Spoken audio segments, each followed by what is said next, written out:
रहेगा और नाराजगी नहीं रहेगी हमारे हिसाब से। क्यों नहीं, सबने मिलके बहुत अच्छा काम किया है। अजीत पवार जी के गट ने भी बहुत अच्छा काम किया है ये इलेक्शन में पुणे में। तो अब तो लोगों को वहाँ तो अभी चर्चा शुरू हो गई कि अजीत पवार के कैंप में दम नहीं है, इसलिए वो एनडीए को इतना बढ़त नहीं दिला पाया, इसलिए वो जा रहे हैं तो जाएं। यही मैसेज है ना? ऐसा कुछ नहीं होती है, ये अफवाह है, ऐसा कुछ नहीं है। सबने मन लगा के काम किया है और इसका रिजल्ट आपने अभी इस चुनाव में देखा है। तो सब साथ मिलकर करेंगे काम और विधानसभा में भी और आगे जाके मंत्री पद भी मिलेगा अजीत पवार। ये बताइए तो फिर क्यों देवेंद्र फडणवीस साहब कह रहे हैं कि हार की जिम्मेदारी मैं लेता हूं, इस्तीफे की पेशकश मैं कर रहा हूं, विधानसभा का चुनाव है, हमको आप मुक्त करिए, हमको काम करना है, करनी है। वो अंतर्गत विषय है अपने, संगठन में वो अंतर्गत विषय है, सब संगठन में काम कर रहे हैं। अच्छी बात है। अपने हमारे जो नेता है मुरलीधर मोहोळ जी, पुणे में उनका अच्छा काम है, इसलिए उनको राज्य मंत्री पद मिला है, केंद्रीय राज्य मंत्री पद मिला है। इसलिए आप सबको धन्यवाद देते हैं, पार्टी को भी, और उनको हार्दिक शुभकामना देते हैं। तो देखिए ये तस्वीर मैं आपको दिखा रहा हूँ, यहाँ पे महाराष्ट्र सदन की तस्वीर है। मंत्रिमंडल का गठन हो गया है यहाँ पे और कार्यकर्ताओं का जमावड़ा यहाँ पर है, बहुत सारे लोग हैं। आप लोग सर कौन चल हो जा शुरू। केसरिया से मन जोगी हुआ रे, दिल झूमे देखो पतवारा हुआ रे, दिल झूमे देखो पतवारा हुआ रे। हर पल मनाओ केसरी त्योहार। विमल बोलो जुबान केसरी। सा डिस्ट्रिक्ट से हैं सर आप लोग? मुंबई से, महाराष्ट्र से। मुंबई से। तो हम लोग ये पूछ रहे हैं कि अब शपथ ग्रहण हो गया है, मोदी सरकार में 72 मंत्री ले लिए हैं, महाराष्ट्र को जो भागीदारी मिली है उसका विधानसभा के चुनाव पर कितना असर होगा? विधानसभा पर अच्छा उसका असर होगा, क्योंकि अभी सब जगह संविधान का जो बात किया जा रहा था, संविधान बदलेंगे, और अब की बार 400 बार, ये इनको भाजपा वालों को वही फटका बैठा है। और महाराष्ट्र से इसके लिए उनकी सीटें कम हो गई है। अगर अगली बार उनको अगर ये करना है तो दलित और एससी वोटों का और संविधान का सम्मान करेंगे तो अच्छे वोटों से विधानसभा में सब लोग जाएंगे। लेकिन दलित वोटर को साधने के लिए रामदास अठावले जी को तो बना ही दिए मंत्री। तो अभी बनाए, अभी रामदास अठावले भी साथ में थे, लेकिन फिर भी उनके महायुति में वो साथ में है। और उनका जो कहना था कि अब की बार 400 बार, वो उनको बहुत तकलीफ दे गया है। अच्छा, हम लोग ये पूछ रहे हैं कि अजीत पवार ने जिस तरीके से कहा कि हम विड्रॉ कर रहे हैं, प्रफुल्ल पटेल ने कि आप राज्य मंत्री हमको बना रहे स्वतंत्र प्रभार, वो कैबिनेट रहे थे, तो जो हिस्सेदारी हुई है महाराष्ट्र की, तो ये मौजूदा मंत्रिमंडल विधानसभा चुनाव को कैसे देख रहे हैं आप लोग? अजीत पवार की नाराजगी या फिर एनडीए? नहीं, उनकी नाराजगी नहीं है। उनका कहना ऐसा था कि प्रफुल्ल पटेल जो लीडर है, वो सीनियर है, इसके लिए उनका नाम चल रहा था, लेकिन राज्य मंत्री पद वो नहीं ले रहे थे, कैबिनेट नहीं दे रहे थे, इसके लिए वो राज्य मंत्री नहीं लिए। इसके लिए उनको उनकी जो नाराजगी है वो अभी निकल जाएगी विधानसभा में। बीजेपी अपने सहयोगियों के साथ ठीक बर्ताव कर रही है? अच्छा बर्ताव करेगी, अभी अच्छा बर्ताव करेगी। अभी करेगी? क्योंकि इसके पीछे क्या हुआ था, उनको उनमें ऐसा लग रहा था कि हम 400 सीटें लाएंगे तो बाकी ये लोगों को हम पूछेंगे नहीं, लेकिन वैसा कुछ नहीं है। अभी अच्छा बर्ताव करेगी, ऐसा हमारा कहना है। तो महाराष्ट्र सदन की आप तस्वीर देख रहे हैं, यहाँ पे देखिए बहुत सारे लोग हैं। और ये आप लोग सर थोड़ा सा भैया, आप लोग सर कौन से डिस्ट्रिक्ट से हैं महाराष्ट्र में? दिल्ली से ही है, वैसे सांगली से है।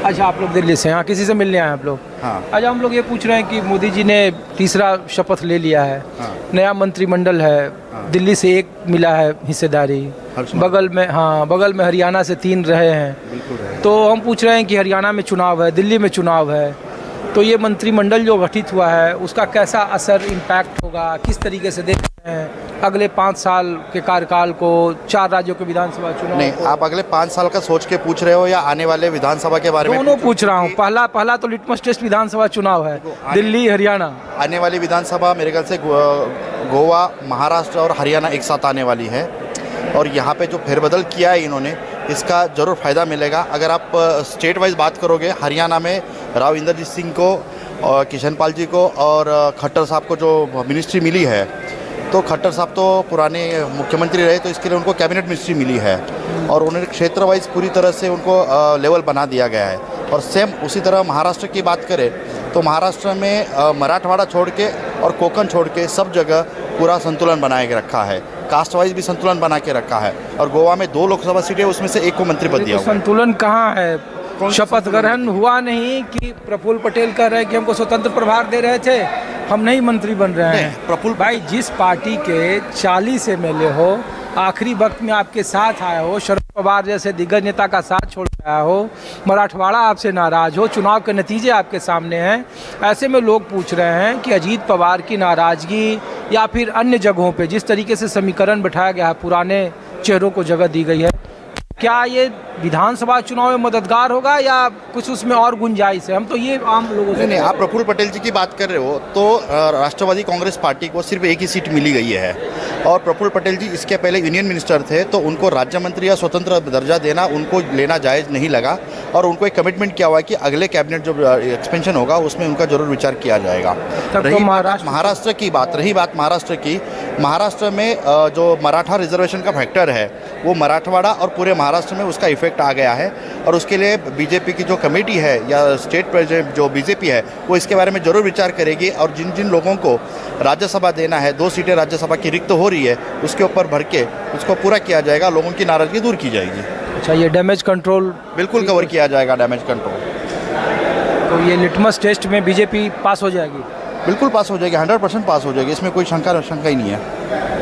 400 पार का नारा तो जैसे पास नहीं हुआ वैसे ही, या देखो हरियाणा में चूंकि सरकार है ना, इसीलिए 400 पार का नारा ऐसा होता है जब बच्चा कोई एग्जाम देता है तो वो कहता है कि मेरे को 90-95% आते हैं, वो लोगों को बताता है, लेकिन उसको एक्चुअल में 75% भी आता है, तो बच्चा जब पास होता है तो भी हम उसमें खुश हो जाते हैं, मिठाई बांटते हैं। तो इसी तरह से है, सरकार सत्ता में आई है तो इसमें इससे बड़ी और खुशी क्या चाहिए? लगातार तीसरी बार सरकार आना है, मोदी जी की, नेहरू जी के बाद लगातार तीसरी बार देश के प्रधानमंत्री बन रहे हैं, इससे और खुशी की क्या बात? इसलिए हम लोग इसलिए पूछ रहे हैं कि बहुमत से अब सर्वमत पर सरकार का, बिल्कुल बहुमत की सरकार है और अगले 5 साल की कोई टेंशन नहीं है। 2029 में स्ट्रैटेजी और चेंज होगी और फिर भी अगले 5 साल के बाद बीजेपी आएगी। सर महाराष्ट्र से हैं आप? हाँ जी। कौन से डिस्ट्रिक्ट से हैं आप? हम ठाणे से हैं। ठाणे से हैं? हाँ जी।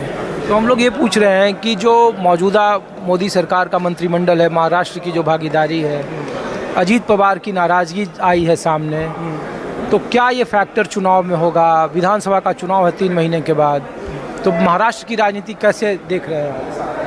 हाँ, देखो अजीत पवार जी एक बड़े नेता है महाराष्ट्र के और उनका एक प्रभाव भी है मतदाता पे वहाँ पे, तो उनकी नाराज़गी दूर करना ज़रूरी है। कल देख रहे थे कि फडणवीस साहब भी उनके साथ लगे हैं, बैठे रहे थे, जो भी नाराज़गी है वो दूर करना चाहते थे, तो उन्होंने बोला हुआ है कि जब भी नेक्स्ट रिसेफल होगा तो उनमें कैबिनेट का एक बर्थ उनको दिया जाएगा।